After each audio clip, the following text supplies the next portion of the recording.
Hello મિત્રો, ઇનસાઇટ્સ into શોર્ટકાસ્ટ સિરીઝમાં આપનું સ્વાગત છે. ચાલો આજની ચર્ચા શરૂ કરીએ.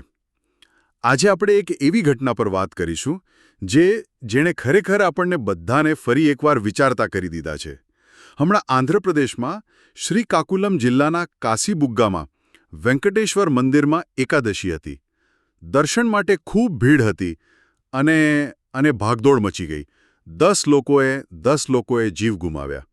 આ ખાલી એક નંબર નથી, પણ તમે સમજી શકો છો 10 પરિવારો માટે તો દુનિયા જ ઉજળી ગઈ. આવી ઘટનાઓ પછી સવાલ થાય જ કે આપણા દેશમાં ભીડના વ્યવસ્થાપનનું શું આવા બનાવો રોકી શકીએ? ખરેખર ખૂબ જ દુઃખદ ઘટના છે આ. અને ચિંતા એ વાતની છે કે આવી ઘટના પહેલીવાર નથી બની. આપણે ભૂતકાળમાં પણ અલગ અલગ જગ્યાએ આવું બનતું જોયું છે. એટલે આજે સમજવું જરૂરી છે કે કાસીબુગ્ગામાં ખરેખર શું થયું. આવી દુર્ઘટનાઓ વારંવાર કેમ થાય છે, એના મૂળમાં શું કારણો છે અને શું કરી શકાય, શું ઉપાયો છે આપણી પાસે. હા, બરાબર. તો કાસીબુગ્ગાની ઘટનાથી જ શરૂ કરીએ. એમ જાણવા મળ્યું કે આ મંદિર પ્રાઇવેટ છે, મતલબ ખાનગી રીતે ચાલે છે. શું એનાથી કોઈ ફરક પડે? હા, એ ઘણો મોટો છે. જુઓ, ભારતમાં ઘણા મોટા મંદિરો, ધાર્મિક સ્થળો સરકારના દેવસ્થાન વિભાગ નીચે આવે. ત્યાં નિયમો હોય, દેખરેખનું એક માળખું હોય. પણ હજારો મંદિરો એવા છે જે પ્રાઇવેટ ટ્રસ્ટ ચલાવે છે. અને ઘણીવાર, એમ નથી કહેતી કે હંમેશા, પણ ઘણીવાર આવા સ્થળોએ રિસોર્સિસ ઓછા હોય, ટ્રેન્ડ માણસો ના હોય અને કદાચ ભીડને મેનેજ કરવાની જે ગંભીરતા હોવી જોઈએ એનો અભાવ હોય. એટલે એમ કે ત્યાં કેટલા લોકો આવશે એનો અંદાજ લગાવવામાં કે પછી એ ભીડને કાબૂમાં રાખવાની સિસ્ટમમાં કંઈક ગડબડ થઈ હશે? પ્રાથમિક માહિતી તો એવું જ કહે છે. ત્યાંના જે વયોવૃદ્ધ પૂજારી છે એમણે પણ કહ્યું કે આટલી ભીડ આવશે એવું લાગ્યું નહોતું અને ભીડ કંટ્રોલ કરવા માટે કોઈ અલગથી પરમિશન પણ નહોતી લીધી. અંદાજે માનો ને 15,000 થી 20,000 લોકો એક નાની જગ્યાએ ભેગા થઈ ગયા. હવે જો તમને ખબર જ ના હોય કે કેટલા લોકો આવવાના છે તો તમે તૈયારી કઈ રીતે કરો? સાચી વાત છે. તો પછી એ દિવસે એવું તો શું થયું કે વાત આટલી બગડી ગઈ? જે લોકો બચી ગયા એ લોકો શું કહે છે? જુઓ, બચી ગયેલા લોકોના નિવેદનો અને જે પ્રાથમિક તપાસ થઈ છે એ મુજબ તો ઘણા કારણો છે. અને કમનસીબે આ એ જ કારણો છે જે ભારતમાં મોટાભાગની ભાગદોડની ઘટનાઓમાં જોવા મળે છે. સૌથી પહેલું અને મોટું કારણ અંદર આવવા અને બહાર જવા માટે એક જ સાંકડો દરવાજો. શું વાત કરો છો? એક જ દરવાજો આટલી મોટી ભીડ માટે? એ તો પહેલેથી જ ખતરનાક કહેવાય. બિલકુલ. કહેવાય છે કે બીજો રસ્તો હતો પણ એ વપરાતો નહોતો. બધા એ જ સાંકડા દરવાજામાંથી અંદર જવાની કોશિશ કરે ને એમાંથી જ બહાર નીકળવાની. એટલે ગેટ પાસે જ બધી ભીડ જમા થઈ ગઈ, ગૂંચવાડો થઈ ગયો. અને એમાં પાછું એક સાક્ષીએ એમ પણ કહ્યું કે દરવાજો થોડીવાર બંધ રાખીને પછી અચાનક ખોલ્યો. હવે આમ અચાનક ખોલો એટલે ધક્કામુક્કી તો થાય જ. વધી જાય. હા, અચાનક દરવાજો ખોલવાથી તો લોકો એકબીજા પર પડે જ. અને પેલી માળખાકીય સુવિધાઓની પણ વાત હતી ને? સગવડો કેવી હતી ત્યાં? હા, એ પણ એટલો જ ગંભીર મુદ્દો છે. ત્યાં જે ગ્રીલ કે રેલિંગ હતી તે એકદમ નબળી હતી. અમુક જગ્યાએ તો હતી જ નહીં. એક વિડીયોમાં તો એક બહેન રેલિંગના અભાવે લટકતા પણ દેખાયા હતા. આ બતાવે છે કે સેફટી માટે જે બેઝિક વસ્તુઓ જોઈએ એ જ નહોતી. પીવાનું પાણી, એવી સામાન્ય સુવિધાનો પણ અભાવ હતો. હવે આટલી ભીડ અને ગરમીમાં પાણી ના મળે તો માણસની હાલત શું થાય? ખરું. અને આ બધાની ઉપર જેટલી જગ્યા હતી એના કરતાં અનેક ગણા લોકો આવી ગયા હતા. જેને આપણે ઓવર કેપેસિટી કહીએ. કોઈ પણ જગ્યાની ભીડ સહન કરવાની એક લિમિટ હોય. જ્યારે એનાથી ઘણા વધારે લોકો ભેગા થાય પછી નાની સરખી ગડબડ પણ મોટી દુર્ઘટના બની જાય. અહીં ચોખ્ખું દેખાય છે કે પ્લાનિંગ અને કોઓર્ડિનેશનનો અભાવ હતો. આયોજકોએ પહેલેથી વિચારવું જોઈતું હતું. પોલીસને, સ્થાનિક તંત્રને જાણ કરવી જોઈતી હતી. જો એમ કર્યું હોત તો કદાચ થોડી વધારે પોલીસ કે વ્યવસ્થા ગોઠવી શકાઈ હોત. આપણે ભીડના વર્તન વિશે પણ સાંભળીએ છીએ કે જ્યારે આટલા બધા લોકો એકસાથે હોય ત્યારે એમનું બિહેવિયર બદલાઈ જાય છે. એવું કંઈ હોય? ચોક્કસ. ભીડનો પોતાનું એક સાયકોલોજી હોય છે. એક્સપર્ટ્સ કહે છે કે જ્યારે ભીડની ગીચતા મતલબ કે ડેન્સિટી એક લેવલથી વધી જાય, લગભગ 1 ચોરસ મીટરમાં 7 લોકો, ત્યારે માણસ પોતાનો કંટ્રોલ ગુમાવી દે છે. એ ભીડના ફ્લો સાથે ખેંચાવા લાગે છે, જાણે પાણીનો પ્રવાહ હોય. આવી સ્થિતિમાં જો કોઈ નાની અફવા ફેલાય કે કોઈ ગભરાટ ઊભો થાય તો બસ એ આગની જેમ ફેલાય. લોકો ગભરાઈને ભાગવાનો પ્રયત્ન કરે છે અને એ ભાગદોડ જ પછી જીવલેણ બની જાય છે. બાપરે, આ સાંભળીને જ ગભરામણ થાય. પણ મને એક બીજો સવાલ થાય છે. આપણે કહીએ છીએ કે ભાગદોડમાં કચડાઈના મૃત્યુ થયા. શું ખરેખર મોત ખાલી કચડાઈ જ જવાથી થાય? આ બહુ સારો સવાલ પૂછો તમે. અને અહીંયા એક સામાન્ય ગેરસમજ છે.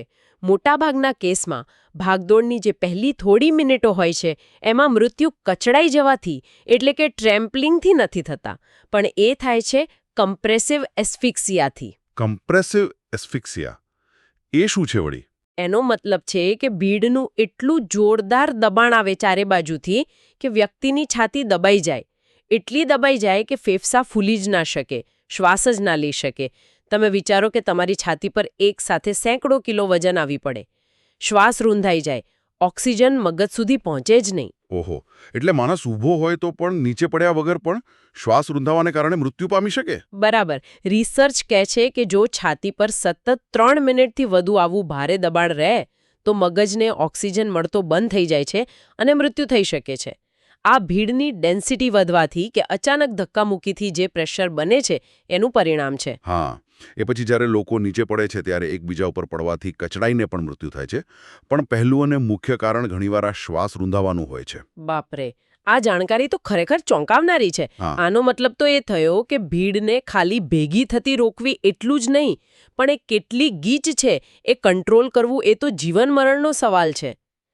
તો આવી ભયાનક ઘટનાઓ રોકવા માટે શું કોઈ નેશનલ લેવલે કોઈ ગાઈડલાઇન્સ, કોઈ નિયમો છે ખરા? હા, સદનસીબે આવા બનાવો પછી શીખીને ભારતમાં ગાઈડલાઇન્સ બની છે.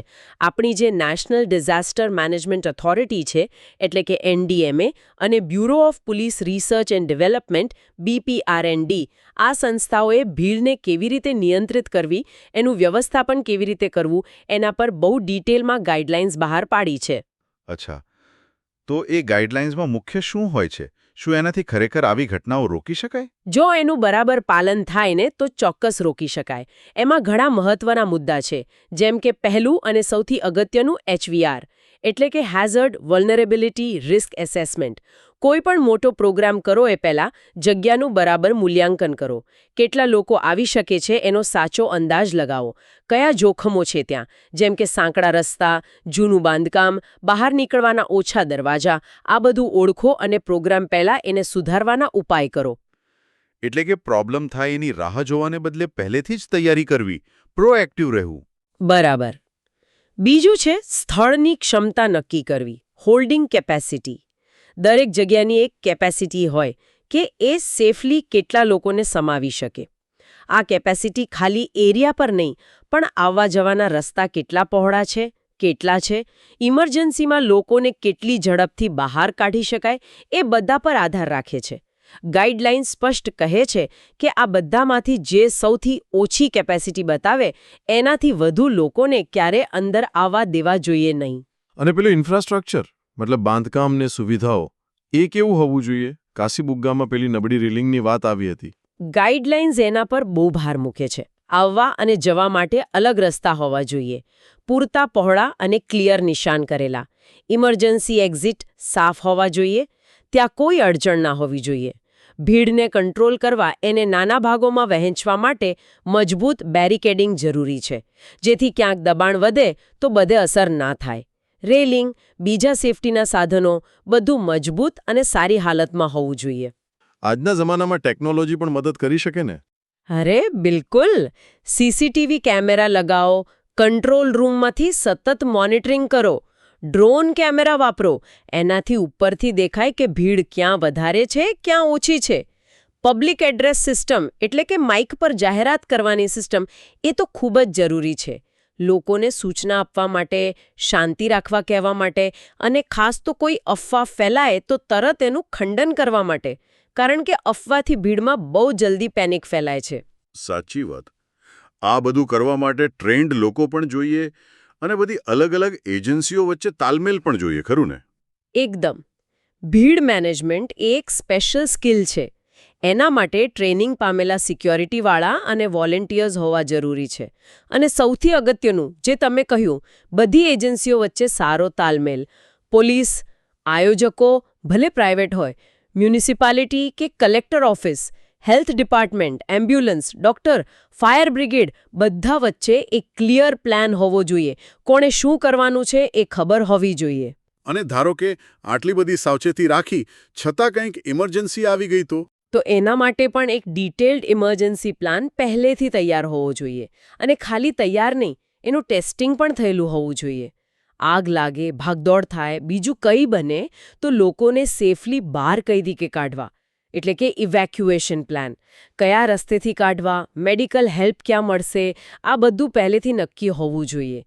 અને એની મોક ડ્રિલ પણ થવી જોઈએ, જેથી બધા તૈયાર હોય. આ ગાઈડલાઇન્સ તો ખરેખર બહુ વ્યવસ્થિત લાગે છે. કાસીબુગ્ગા ઘટના પછી આંધ્ર સરકારે કંઈ તાત્કાલિક પગલાં લીધા છે? હા, આંધ્ર સરકારે રિએક્ટ તો કર્યું છે. જેમના પરિવારજનો મૃત્યુ પામ્યા છે એમને 15 લાખ રૂપિયા અને જે ઘાયલ થયા છે એમને 3 લાખ રૂપિયા વળતરની જાહેરાત કરી છે. અને જાણવા મળ્યું છે કે પૈસા આપી પણ દીધા છે ઝડપથી. ત્યાંના ચીફ મિનિસ્ટર, બીજા મંત્રીઓ એ લોકો પીડિતોને મળવા પણ ગયા છે. અને પેલી તપાસની વાત, જવાબદારી નક્કી કરવા માટે કંઈ?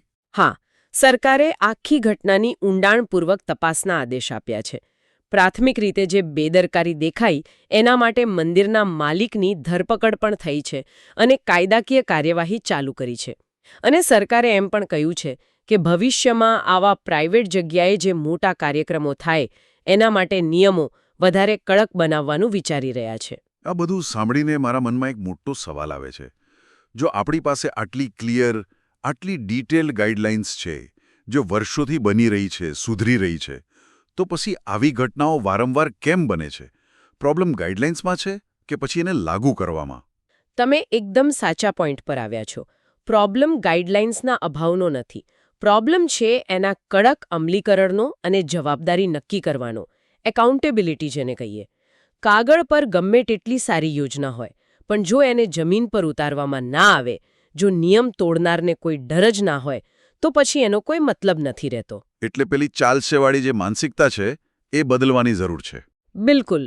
જ્યાં સુધી આયોજકો, ભલે સરકારી હોય કે પ્રાઇવેટ, અને જે તે સરકારી અધિકારીઓ જે જવાબદાર છે એમને એમની ભૂલ કે બેદરકારી માટે પર્સનલી જવાબદાર ના ઠેરવવામાં આવે, જ્યાં સુધી એમને કાયદાકીય પરિણામ ભોગવવા પડશે એવો ડર ના હોય, ત્યાં સુધી સિચ્યુએશન સુધરવી મુશ્કેલ છે. દરેક દુર્ઘટના પછી દુઃખ વ્યક્ત થાય, તપાસ કમિટી બને, પણ ઘણીવાર એના પર નક્કર એક્શન લેવાતું નથી અથવા તો એ જાહેર નથી થતું. આપણે એવી સિસ્ટમ બનાવવી પડશે જ્યાં આવી બેદરકારીને ખાલી એક્સિડન્ટ નહીં પણ ક્રિમિનલ નેગ્લિજન્સ ગણવામાં આવે. અને નિયમોના પાલનની વાત કરીએ તો શું એ ખાલી મોટા મોટા આયોજનો માટે જ હોય છે? આ પણ એક પ્રોબ્લેમ છે. નિયમોનું પાલન તો બધે થવું જોઈએ, યુનિવર્સલ. પછી ભલે કોઈ મોટો ધાર્મિક મેળો હોય, કોઈ પોલિટિકલ રેલી હોય કે પછી કોઈ પ્રાઇવેટ મંદિરનો નાનો કાર્યક્રમ, જ્યાં પણ ભીડ ભેગી થવાની શક્યતા છે ત્યાં રિસ્ક તો છે જ. એટલે નિયમો બધા માટે ફરજિયાત હોવા જોઈએ અને એનું પાલન થાય છે કે નહીં એ જોવા માટે એક સિસ્ટમ હોવી જોઈએ. પ્રાઇવેટ જગ્યા છે એમ કહીને છટકી ના જવાય. માણસની જિંદગીની કિંમત તો સરખી જ છે ને. હા, શું ભીડને મેનેજ કરવાની જે રીતો છે એમાં પણ કંઈક નવું કરવાની, સુધારો કરવાની જરૂર છે? ટેકનોલોજી કે નવી સમજણ કંઈ મદદ કરી શકે? હા, સતત શીખતા રહેવું અને સુધારો કરવો તો જરૂરી જ છે. ટેકનોલોજીનો વધુ સ્માર્ટ ઉપયોગ થઈ શકે. જેમ કે AI બેઝડ વિડિયો એનાલિટિક્સ આવે છે, જે રિયલ ટાઈમમાં ભીડની ગીચતા કે કંઈક અજુગતું થાય તો પકડી પાડે. ભીડના બિહેવિયરને સમજવા માટે પણ નવા રિસર્ચ મોડેલ્સ છે, જેમ કે eSIM ઇલેબોરેટેડ સોશિયલ આઇડેન્ટિટી મોડેલ. આ મોડેલ સમજાવે છે કે ભીડમાં લોકો કઈ રીતે એક ગ્રુપ તરીકે વર્તે છે, લીડરશિપ કે સૂચનાઓ પર કે અફવા પર કેવો રિસ્પોન્સ આપે છે. આ સમજણથી વધુ સારી રીતે કમ્યુનિકેટ કરી શકાય, કંટ્રોલ કરી શકાય. અને આપણે નાગરિકો તરીકે આપણી પણ કોઈ જવાબદારી ખરી? જો નાગરિકો તરીકે આપણે ભીડમાં જઈએ ત્યારે શિસ્ત રાખીએ, ધક્કામુક્કી ના કરીએ, સૂચના માનીએ, એ બધું સારું છે અને જરૂરી પણ છે. પણ સેફટીની જે મુખ્ય જવાબદારી છે, કાયદાકીય જવાબદારી, એ તો હંમેશા આયોજકોની અને તંત્રની જ રહે. ભીડમાં ગયેલા દરેક માણસ પાસેથી એવી અપેક્ષા ન રાખી શકાય કે પોતાની સેફટીનું 100% ધ્યાન રાખી શકશે. એ શક્ય નથી અને એનાથી તંત્રની જવાબદારી ઓછી નથી થતી. બરાબર. આ આખી ચર્ચા ખૂબ જ ગંભીર અને મહત્વની રહી. અંતમાં આપણે એ વાત કરીએ કે આ જે ટોપિક છે એ સ્પર્ધાત્મક પરીક્ષાઓની તૈયારી કરતા મિત્રો માટે કઈ રીતે ઉપયોગી થઈ શકે. હા, આ ટોપિક જીપીએસસી અને યુપીએસસી જેવી પરીક્ષાઓ માટે બહુ જ રેલેવન્ટ છે. મુખ્યત્વે તો જનરલ સ્ટડીઝ પેપર 3માં જે ડિઝાસ્ટર મેનેજમેન્ટ આપત્તિ વ્યવસ્થાપનનો ભાગ છે એમાં આ સીધો આવે. ભારતમાં ભીડને કારણે થતી દુર્ઘટનાઓ એ મેન-મેડ ડિઝાસ્ટરનું મુખ્ય ઉદાહરણ છે. એટલે ઉમેદવારોએ એનડીએમએ અને બીપીઆરડીની ગાઈડલાઇન્સના જે મુખ્ય સિદ્ધાંતો છે, પેલું HVRA, કેપેસિટી નક્કી કરવી, ઇન્ફ્રાસ્ટ્રક્ચર, ટેકનોલોજીનો ઉપયોગ, કોઓર્ડિનેશન, ઇમરજન્સી પ્લાન, આ બધું સમજવું ખૂબ જરૂરી છે. આ સિવાય આ મુદ્દો ગવર્નન્સ, નિયમોનું પાલન, જવાબદારી, law and order, public safety, urban rural planning, જગાઓની ડિઝાઇન, સોશિયલ જસ્ટિસ, કોણ ભોગ બને છે અને બંધારણીય હકો, ખાસ કરીને આર્ટિકલ 19 ભેગા થવાની સ્વતંત્રતા અને એના પરના નિયંત્રણો, આ બધા વિષયો સાથે પણ જોડાયેલો છે. કાસીબુગ્ગા જેવી ઘટનાઓનો કેસ સ્ટડી તરીકે ઉપયોગ કરીને જવાબ લખવામાં આવે તો એ વધુ અસરકારક બને છે. ખરેખર આ એક એવો મુદ્દો છે જેના પર ઘણા બધા પાસાઓથી વિચારવું પડે. સારું પ્લાનિંગ, કડક અમલીકરણ, ટેકનોલોજીનો ઉપયોગ અને સૌથી અગત્યનું માણસની જિંદગીને મહત્વ આપવાની એક ભાવના. આશા રાખીએ કે ભવિષ્યમાં આવી દુર્ઘટનાઓ આપણે ટાળી શકીશું. ચોક્કસ. દરેક જીવ અમૂલ્ય છે અને યોગ્ય પગલાં, જવાબદારીની ભાવના અને સતર્કતાથી જ આપણે આપણા ધાર્મિક સ્થળો, મેળાવડાઓ, જાહેર કાર્યક્રમોને વધુ સુરક્ષિત બનાવી શકીશું. આવી દુર્ઘટનાઓ એને નિવારી શકાય છે જો આપણે ધારીએ તો. તો મિત્રો, આ હતી આજની ચર્ચા. નિયમિત અપડેટ મેળવવા માટે કૃપા કરીને અમને સબસ્ક્રાઇબ કરો.